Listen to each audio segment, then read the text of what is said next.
think that 2 episodes ago, we talked about women not being able or ashamed to say some things that they want in their relationship for fear of they being judged by the society. And I think one of those things is accepting the bare minimum and expecting that men will one day just wake up and think that you're worth more than that. No. We are going to have to demand for what you want. Hi guys, welcome to another episode of Rave with Mara podcast. Yes, I know those that usually used to follow the audio will be wondering, Mara, what's happening? Why are you always talking in small lengths now? I know when I started, I used to talk for like 1 hour, 30 minutes. But you YouTube people, you people don't like good things. So because of YouTube, guys, I have decided to start cutting down the video to almost six places of what it used to be, so that those on YouTube will not start complaining. And you guys, it's stressful to edit both the audio separately and start editing the video separately. I don't have a videographer, I don't have a cinematographer, neither do I have an audio production guy. So I do these things myself, you guys. So please bear with me until we are able to get enough subscribers for the YouTube. We are not going to be having long conversations for this podcast. So yes. So today's show, I decided that what we are going to be talking about are a bunch of things. Although, I don't know why you people are sending me only relationship questions. Why? So I put out a link a couple of weeks ago asking you guys to send questions if you need advice. That link is on my Instagram, Rave with Mara podcast. If you have questions that you want me to speak on or topics you want me to talk about or answer for you, you can go to my Instagram page and click on that link and send in your questions. So on today's show, we are only focusing on about 3 questions that I got from you guys, which are majorly on relationships. So stick with me until we'll come back from the short break.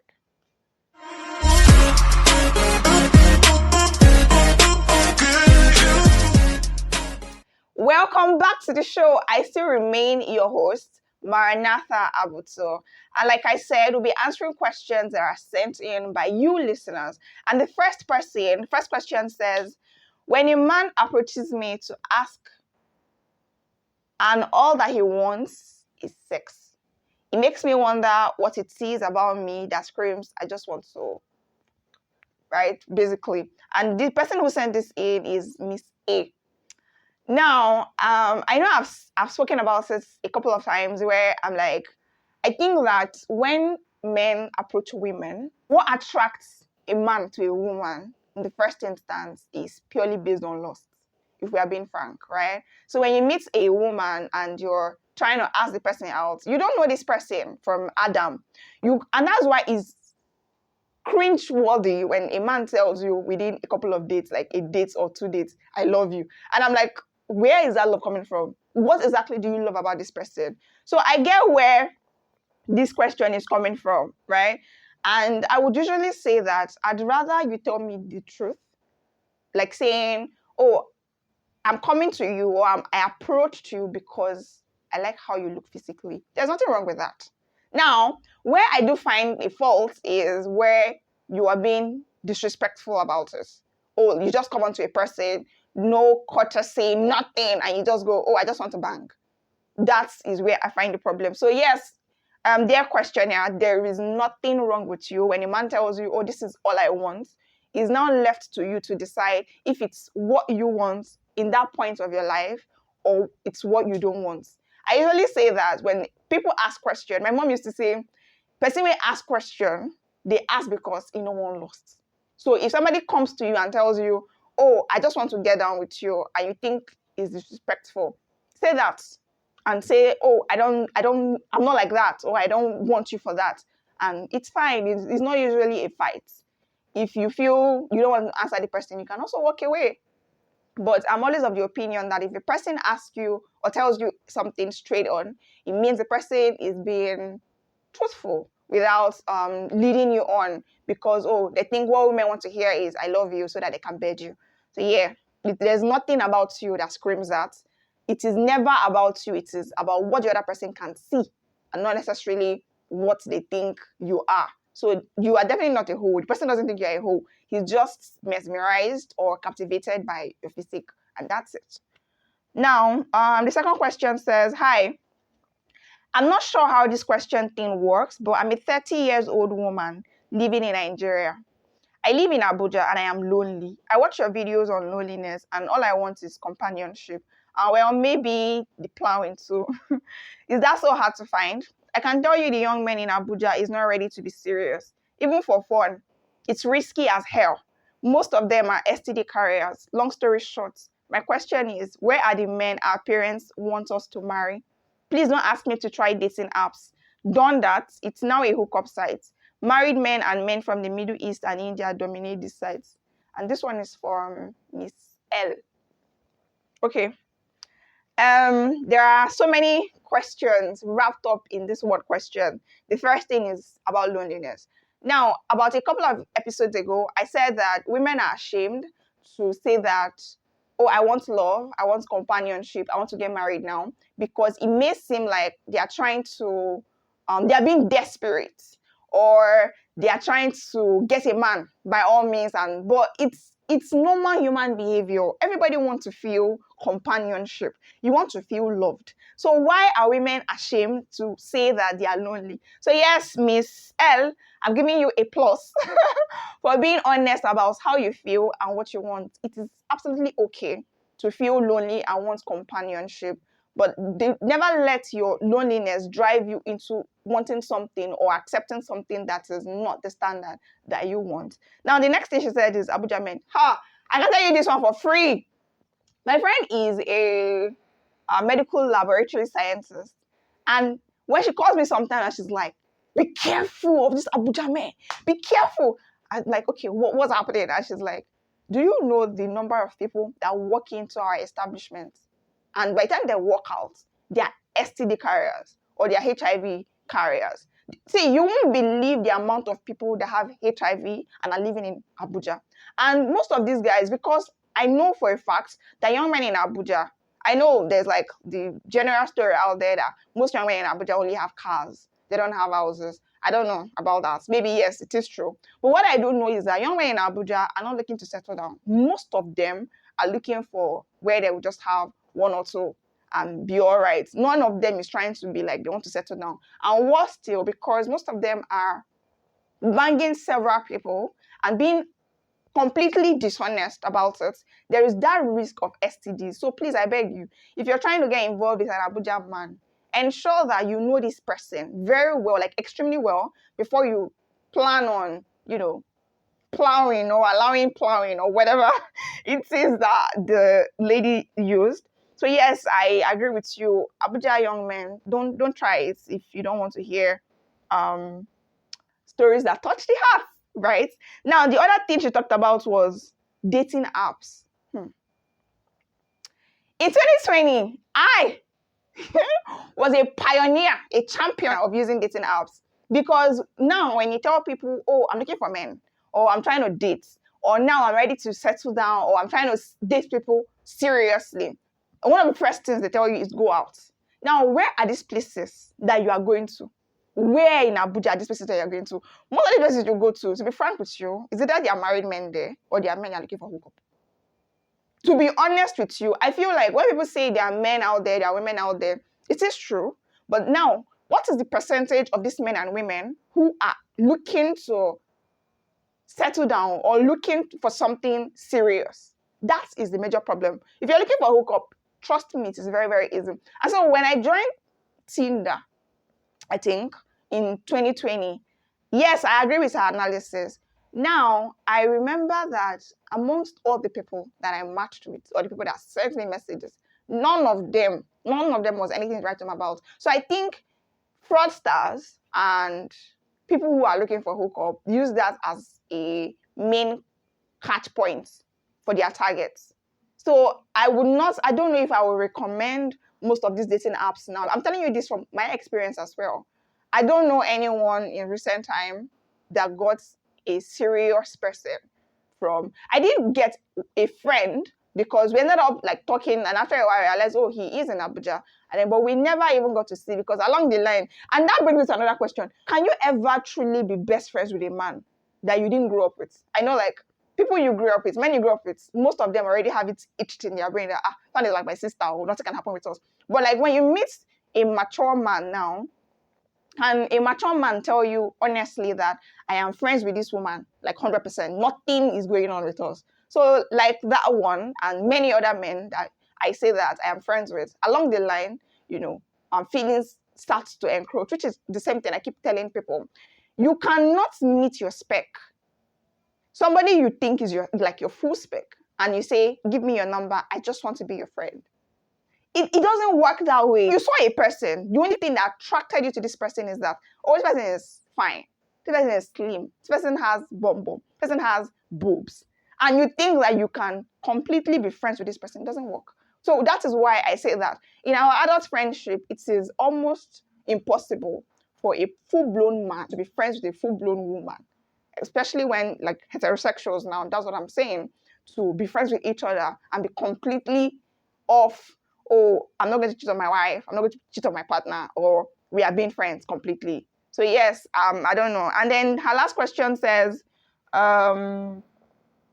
where are the men that our parents want to marry? Like I said, dating apps are almost like a no-go area now, right? So where are these men? Now, most of the places in Abuja, I tell you again, this for free.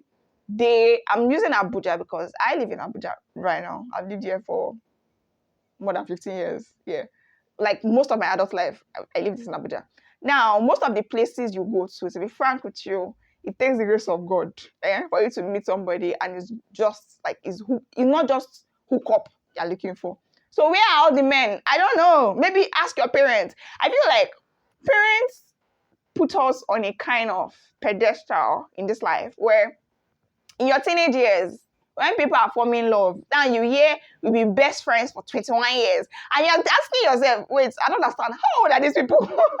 That you've been best friends with your partner for 21 years. The thing is this, our parents did not allow us to do boyfriend and girlfriend when we were teenagers. Now, when you get into your young adult life, you're focusing on school and you're trying to make good grades. And even at that time, they're still telling you, stay away from men, stay away from men. All of a sudden, boom, you are in your late 20s or early 30s and they're asking you, where's your boyfriend? That's your boyfriend. And I keep wondering sometimes, do they expect that men will just disappear, pew, into our life? Because they were part of the people chasing the men away from our life. But now, you expect us to magically bring you a man from where? From where? You didn't allow us have the relationship that I wanted to have when we were young. I'm not saying they were wrong for that, to be frank. I'm not saying they were wrong. But I am saying that if you're asking us to bring men now, anybody that asks me to bring man now, I will just tell you, maybe give me clay. So I will mold the man, or I will give you clay. So you help me and mold the man, because there is nowhere anybody is picking a man from.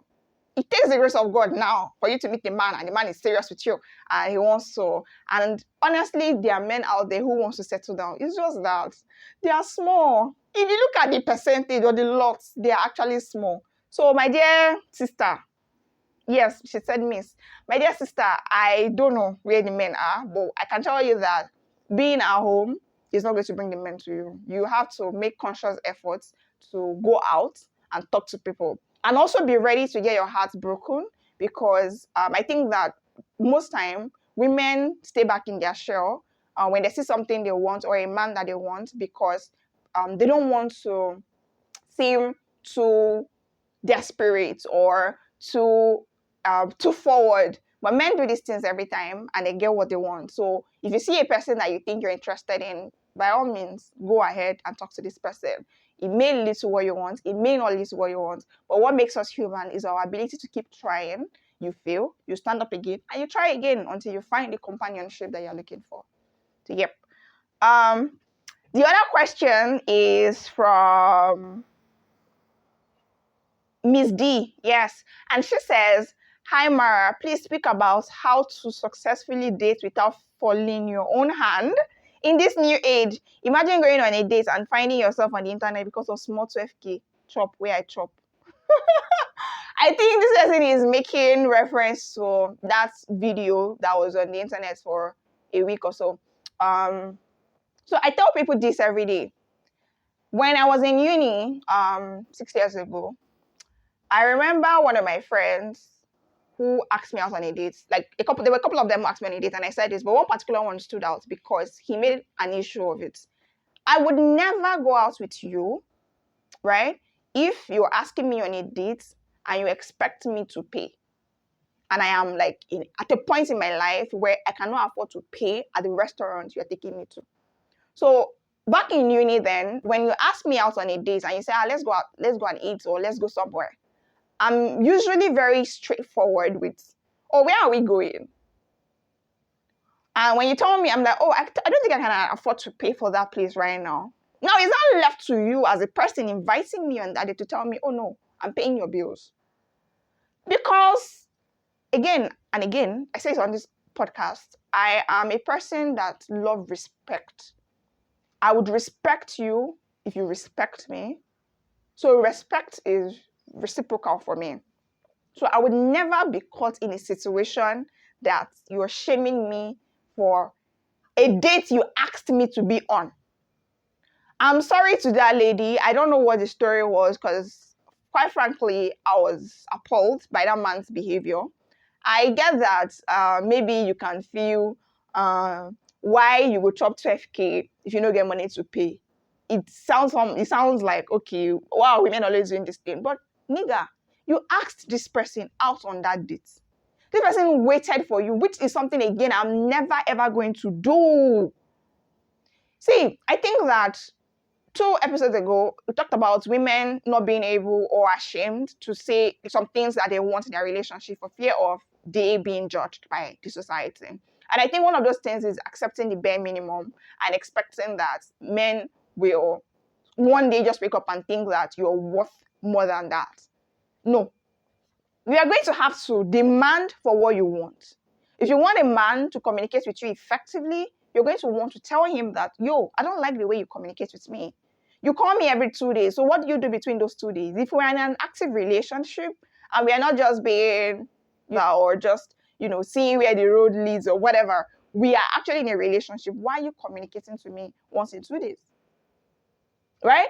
You need to set that standard. Secondly, if you're asking me out on a date, you should know that it is your sole responsibility to take care of the bills, except otherwise stated. Otherwise stated meaning you have told me specifically that, let's go out on a date. And you're telling me, but we'll split the bills. Or I'm offering to split the bills with you is a different thing. But I can't be in my house living my life with the amount of money that I have. And you want to disrupt that to take me out. And you expect that I'll cover my bills. Like I said, 6 years ago, and even now, would always ask who is paying the bills. But maybe now, because I have small shame, if you ask me on a date and I know that I cannot afford where we're going to, I'll decline. I'll turn you down. If we are friends and I think that I can be honest with you and you know my situation, then absolutely, I can tell you that, this is the reason I don't have the money to cover for this. But if we are not friends, I'm meeting you for the first time, you're asking me out on a date to a place I cannot pay for, I'm not going to go.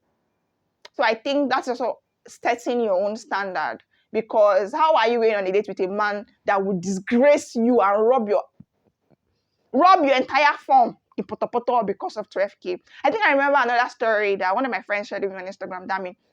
She was saying that a lady left school and went to her fiance's house or her boyfriend's house, I can't remember what that is, and she ordered pastry of 50,000 there.